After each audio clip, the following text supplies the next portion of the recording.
गोविंद कहाँ पता का बता, गोविंद कहाँ पता का बता। हरि डमरू सब देव बुलाए, समधुर हृदयो न साई। गोविंद समधुर गोविंद कहाँ पता का बताए। वेद की मात रचियक नारी, बने गई सृष्टि सारी। गोविंद कहाँ पता का बताए। भिक्षाटन को करो बहानो, बलि पाताल पठावत। गोविंद कहाँ पता का बताए रे।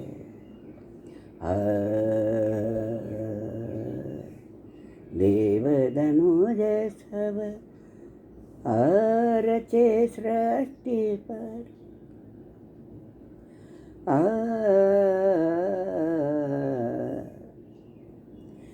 अपनी लाज बचावत। गोविंद कहाँ पता का बताए।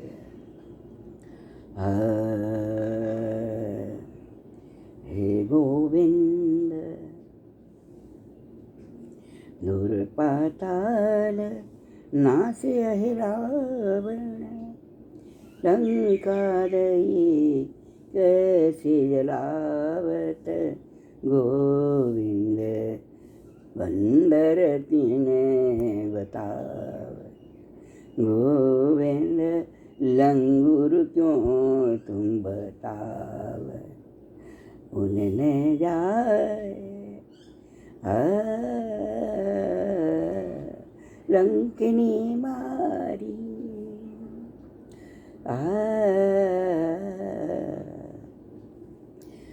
गोविंद बंदर लंगूर कहावे। गोविंद जंगल जंगल यज्ञ करावत, ताड़ का पहले ही नसावत। गोविंद धर्म की ध्वजा लहरावत। गोविंद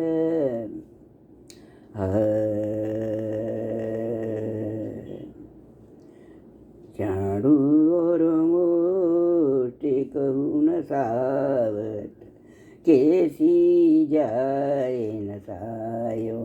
गोविंद कालिया पीछे लगायो। गोविंद कालिया पीछे लगाए, प्रभुतन कंदर जाए बुलायो। गोविंद मुचुकंद न सायो। गोविंद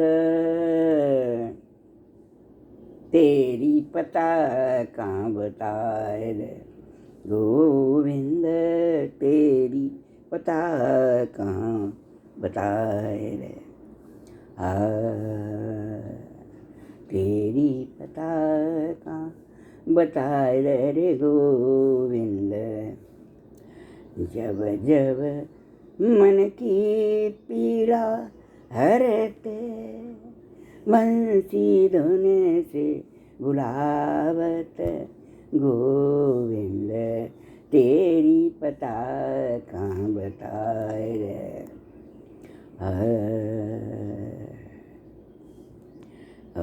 गोविंद तेरी पता कहाँ बताए रे। वैसे मैं अशोभनीय शब्दों का प्रयोग करना अच्छा नहीं समझती। परंतु मैं याद दिलाती हूँ कि मुखौटा कृत्रिम बनावटी शरीर पहले भी चलते थे, क्योंकि उग्रसेन की रानी बागों में घूमने गई थी। वहाँ पर राजा सखियों ने कहा कि राजा साहब आप घूम आओ। कि नहीं, आप यहीं रहो, हम घूमने जाती हैं, आप रानी के साथ आनंद मगन रहो। परंतु जब कुछ अनर्थ सत्य पर होता है तो ऐसा होता है। क्या होता है बहना? क्योंकि मैं तो गमरवा हूँ। गमरवा क्या जाने, गाम का गमरा ठहरे, बेलगमाना जान गमारी हूँ। कैसे? सखियाँ तो घूमने निकल गई बगीचे में, रानी राजा छोड़ गई। राजा ने कहा कि रानी रमण तो घर पे करते ही रहते हैं, हंसी ठिठोली, मैं थोड़ा सा घूम लेता हूँ, आप आराम कर लो। रानी आराम करने लगी। ठीक है, राजा भ्रमण के लिए कोई बुलाने आया तो चले गए। कोई आया था बुलाने का, कुछ कार्य है, तो राजा बेचारे चले गए। सखियाँ अपनी भ्रमण कर रही थी। वहाँ पर राक्षस आया, मायावी वेश रखे। ये छद्म वेश, मायावी वेश मुखौटे पहले भी चलते थे, रोबोट राग बोल रहे। जब आया किसका रूप बनाया? छद्म वेश धरे राक्षस आया, मायावी वेश बनाया। कैसे बनाया? उग्रसेन का, उग्रसेन का रूप रख के आया राजा बन के। रानी ने कहा महाराजा आप तो अभी गए थे, कैसे आ गए? एक काम था। आवाज़ कैसी है? ऐसी है, बोलते बोलते हो जाती है। तो हम अपने पति की आवाज़ भी पहचान लेते हैं, परंतु दुर्भाग्य होता है, क्या करें। इसलिए कहते वर्ण संकर संतान की उत्पत्ति नहीं होनी चाहिए। ये मैं बता रही हूँ आपको, क्योंकि संत हमारे लज्जा करके चुप रह जाते हैं। लेकिन मैं आज लज्जा त्याग रही हूँ कि नारी की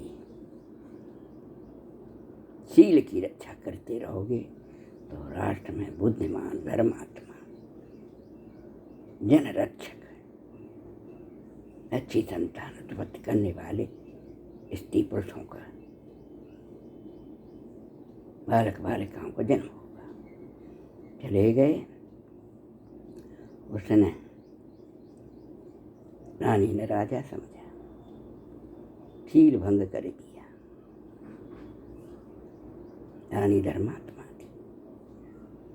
शील भंग करते समय उसको पता चला ये तो अनर्थ हो गया। जब हर औरत अपने पति का स्पर्श पहचान, फिर क्या होता है?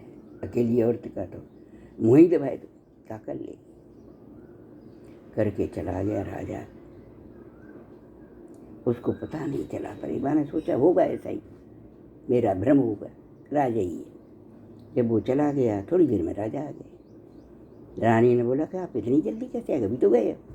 कि मैं तो आया ही नहीं, मैं तो यहाँ आया ही नहीं, तुम सखियों के साथ भेजी थी मैं तो राज्य कार्य से चला गया था। तब मुझे पता चला कि आप घूमने आई हैं, तो मैं भी आया।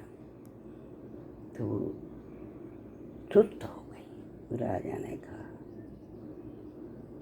सुस्त कैसी है? मेरे आने पर तो तुम फूल सी खिलती थी। कि कुछ नहीं, मुझे ऐसा लगा कि आप आए हो इससे पहले। कि नहीं, मैं नहीं आया, मैं तो आया ही नहीं, मैं तो अब आ रहा हूँ। 2 महीने बाद कंस का जन्म हुआ। वह उत्तरकालदर्शी संत पहले भी होते थे, लेकिन राजा को नहीं बताया, क्योंकि राजा को बताते प्रजा को पता चलता तो धर्मात्मा जो रानी थी उसकी बेइज्जती होती। रानी की गलती नहीं थी, नारी की गलती नहीं थी, वो तो सही थी बेचारी, सज्जन थी। जब उसके कर्म देखे, बचपन से बुरे कर्म कंस के, अब वो रामणी थे। क्या करो, पंडितों को बुलाए। त्रिकालदर्शी हुआ करते थे संत महात्मा पंडित, बैठे घड़ी दिखाएं, इसकी घड़ियाँ देखो कि ये क्या है। कि महाराज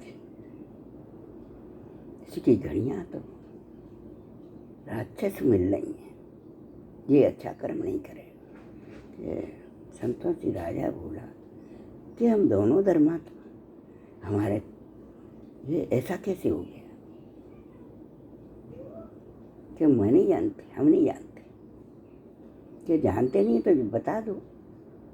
कि शर्त रखी मैंने पंडितों ने, त्रिकालदर्शी होते थे। क्या है महाराज, कि जो हम कहें उसको कभी रानी को महसूस मत करने देना। कि क्यों? कि रानी आपकी धर्मात्मा है, नारी की रक्षा करने का अधिकार पति को होता है। यदि उसके साथ पीछे उसकी बिना मर्जी के कोई कुछ कार्य हो जाए, पता चल गया पंडितों को, तो उसका जिम्मेदार रानी नहीं है, हम लोग हैं। इतनी बड़ी चूक हो गई, ये आपका बच्चा नहीं है, ये किसी राक्षस का है। राजा को पता चला। राजा ने रानी से कुछ नहीं कहा, वो तो बेचारी दोषी थी ही नहीं। इसलिए उग्रसेन की धर्म पत्नी को जेल में डाला। ये कारण होते हैं। उसने किसी माँ बहनों को रिश्ता नहीं रखा। बुरा मत मानना बहनों भाइयों, बच्चाओ, हमारा शील जिसको आचरण कहते हैं महत्वपूर्ण होता है बच्चों की उत्पत्ति में। हमारी सोच, हमारा वातावरण, और इसको बोलते हो तुम क्या,